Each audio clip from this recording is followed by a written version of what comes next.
welcome back to the newscast, Michael. Hi, Pauly. Thanks for having me. It's always great to be here. So, first, Nikki Haley has officially ended her presidential campaign, ensuring that there will be a Biden and Trump rematch coming in November. And so, I'm curious, what does this mean for Indian country? Well, I want to start by saying it does not necessarily ensure that. As we talked last time, the conventions still ultimately decide who the party nominees will be. And depending on what happens with both candidates, who are both elderly and one of them is under quite a bit of legal scrutiny, things could change between now and the times the delegates cast their vote at the convention. But under normal circumstances, we would know who the candidates are. I will say that both Trump and Biden have contributed to Indian country in different ways. I would like to remind some of our watchers that two of the most important Supreme Court decisions that came down involving Indian country in the last few years, from my home state of Oklahoma, the McGirt decision, basically reestablished or showed that the reservations were not disestablished at statehood of Oklahoma, which was a huge win for sovereignty in Indian country, especially some of these Oklahoma tribes. And that was penned by Justice Gorsuch, who was a Trump nominee. And then we saw the challenges to ICWA and basically trying to claim that Native Americans were a race and not a political class, which has been very difficult for Indian law and federal Indian policy going forward. And that was the political class was upheld by, and it was upheld by the Supreme Court, and that was pinned by another Trump nominee in Amy Coney Barrett.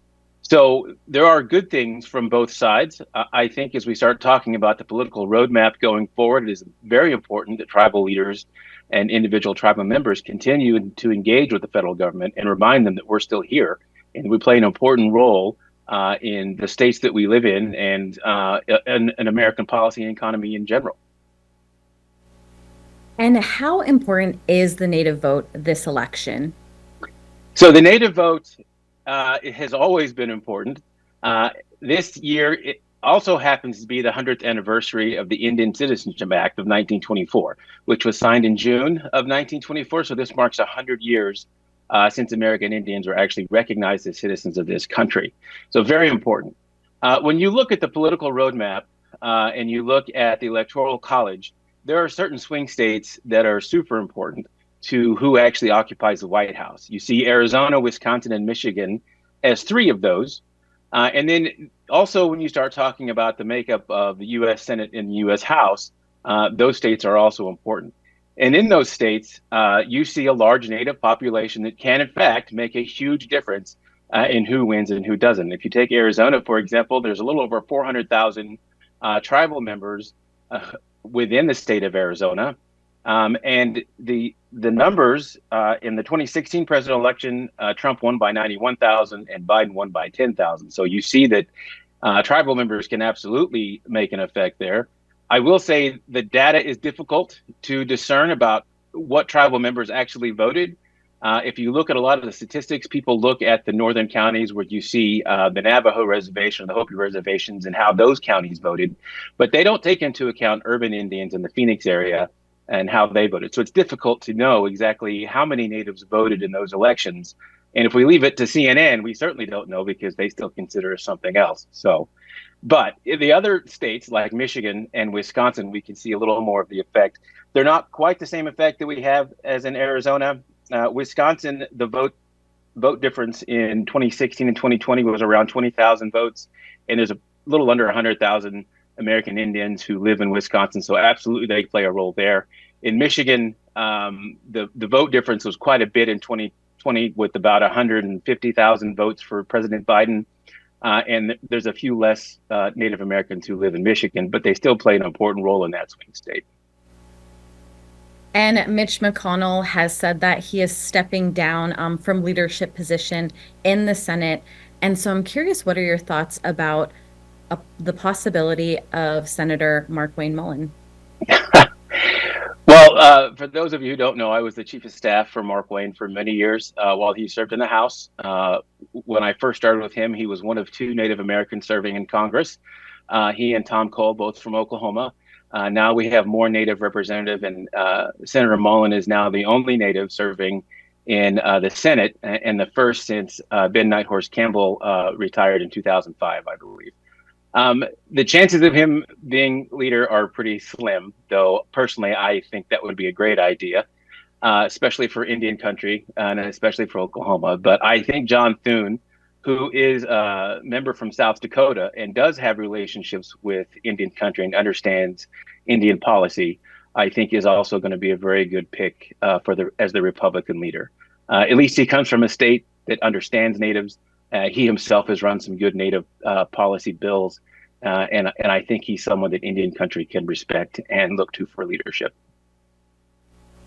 And would Mullen make a good leader in the Senate for the GOP, considering his tense moment last November with Team Snowbrown?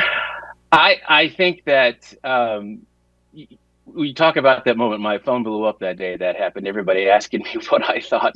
So I started my career working for the Senate Committee on Indian Affairs and then moved to the House. And I will tell you, there is a very different atmosphere in the Senate versus the House. The House is a little more confrontational. The Senate is a lot more deliberative.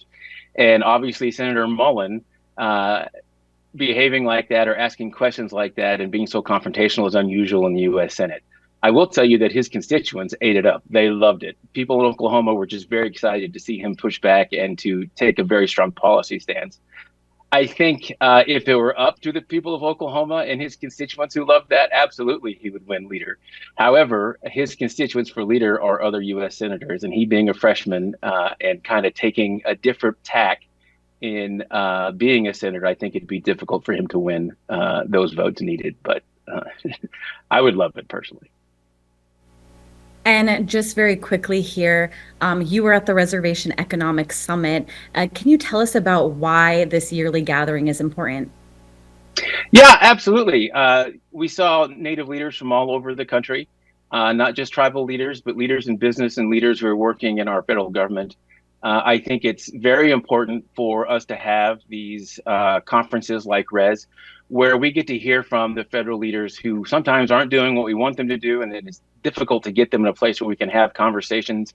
Certainly the opportunity to have these conversations in the hallways that maybe not as public and say, hey, we don't think you're doing this right. That's helpful. Or to thank them for the things they are doing right. It's nice to have those leaders become accessible to us as they work on federal policy. Obviously, it's an opportunity for tribal leaders and tribes to engage in new economic development. That's why I was there. Our company works very hard to help with economic development in Indian country. And I think it's important that we look at new ideas and start to, gaming seems to be the top of a lot of people's minds when they think of economic development in Indian country, but there is so much more than that. And I think it's important that we diversify. Certainly we saw challenges during the COVID time period that gaming was just difficult to maintain when everyone was at home.